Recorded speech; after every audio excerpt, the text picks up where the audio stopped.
मोरबी की एक पुल दुर्घटना हुई। उस पुल दुर्घटना में बहुत से लोग मारे गए, छोटे बच्चे थे, परिवार थे, हम सब ने कवर किया। बहुत ही दुखद घटना है।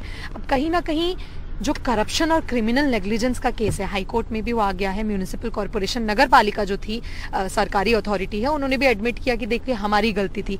एक प्राइवेट कंपनी है ओरेवा, उनके ओनर को अभी तक वो अनट्रेसेबल हैं, वो उनका नाम भी नहीं डाला गया है एफआईआर में। तो क्या उनको पॉलिटिकल कनेक्शन के लिए बचाया जा रहा है? और भारतीय जनता पार्टी की क्योंकि सरकार है गुजरात में, आप लोग क्या एक्शन लेंगे कि किसी को बचाया? सबसे पहले तो किसी को जो दोषी होते उसको कभी बचाया नहीं जाता, और भारतीय जनता पार्टी और भाजपा की सरकार ने कभी भी ऐसे दोषियों को बचाने का काम भी नहीं किया।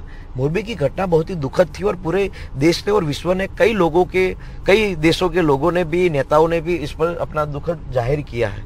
लेकिन अगर आप ये कहेंगे कि भारतीय जनता पार्टी ने कुछ नहीं किया तो ये गलत बात है। हम मानते कि इस बहुत ही दुखद घटना हुई, ऐसी घटना कभी नहीं होनी चाहिए और कानूनी कार्यवाही हो रही है। हालांकि आपने कहा ओरेवा वाली जो बात कही, तो उस पर कोर्ट में चल रहा है, तो अगर कोर्ट कहेगी कि आपको केस लगाना है तो सरकार तो लगाएंगी केस। लेकिन मेरा ये मानना है कि चुनावी साल है तो स्वाभाविक है कि मीडिया ने और विपक्षी दलों ने इसको राजनीतिक साजिश बनाने का प्रयास किया।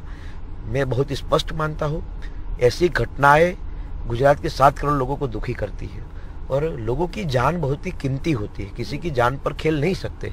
जो घटना हुई है बहुत गंदी हुई है, ऐसी कभी भी घटना ऐसी न हुए।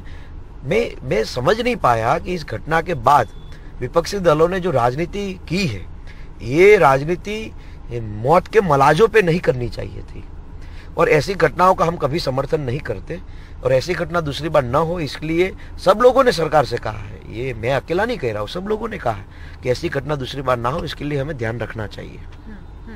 अच्छा, आज एक बहुत इंटरेस्टिंग स्टेटमेंट दिया है होम मिनिस्टर अमित शाह जी ने। बोला है कि 2002 में गुजरात में कांग्रेस पहले बहुत तरीकों के कम्युनल इंस्टेंसेस करती थी, हमेशा कोशिश करती रहती थी कि कम्युनल टेंशन फ्लेयर अप हो जाए। 2002 में हमने उनको ऐसा सबक सिखाया कि अभी 2022 आ गई है, अब तक उनकी हिम्मत नहीं हुई है। 2002 कहीं ना कहीं गुजरात राइट्स हुआ था, बहुत क्रिटिसिज्म भी मिला था। तो आप कैसे देखते हैं स्टेटमेंट को और आपको लगता है अभी मैं वही बोल रहा हूँ कि गुजरात में 20 साल से दंगा नहीं हुआ। जो लोग अपनी राजनीति मजबूत रखने के लिए दंगे करते थे या करवाते थे, ऐसे लोगों को करारा जवाब भारतीय जनता पार्टी ने दिया है। पर 2002 में तो जो तब चीफ मिनिस्टर थे, जो अभी प्रधानमंत्री है, उनको क्रिटिसिज्म मिली थी ना गुजरात दंगों के लिए। लेकिन उस क्लीन चिट भी दिया है ना, शायद आप भूल गए लगते हैं। सुप्रीम कोर्ट ने कहा कि सरकार का उस टाइम इसमें कोई रोल नहीं था और सुप्रीम कोर्ट से कोई बड़ा स्टेटमेंट नहीं हो सकता जी। फिर आप और हम कितना भी चिल्लाए।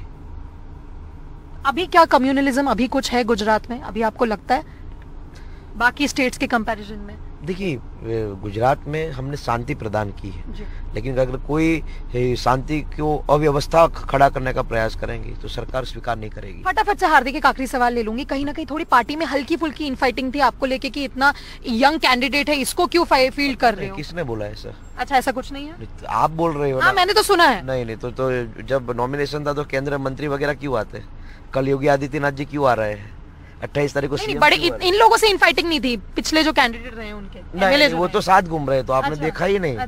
तो बड़े नादान हो आप। जो लास्ट टाइम कैंडिडेट वो थी, साथ घूम रहे, वही वोट मांग रही है। तो नादानी मत कीजिए। तो अभी आप जीत पक्की है इस बार, कॉन्फिडेंट हो कि जीतोगे? 8 तारीख को मिलेंगे, दूसरी बार इंटरव्यू करना है।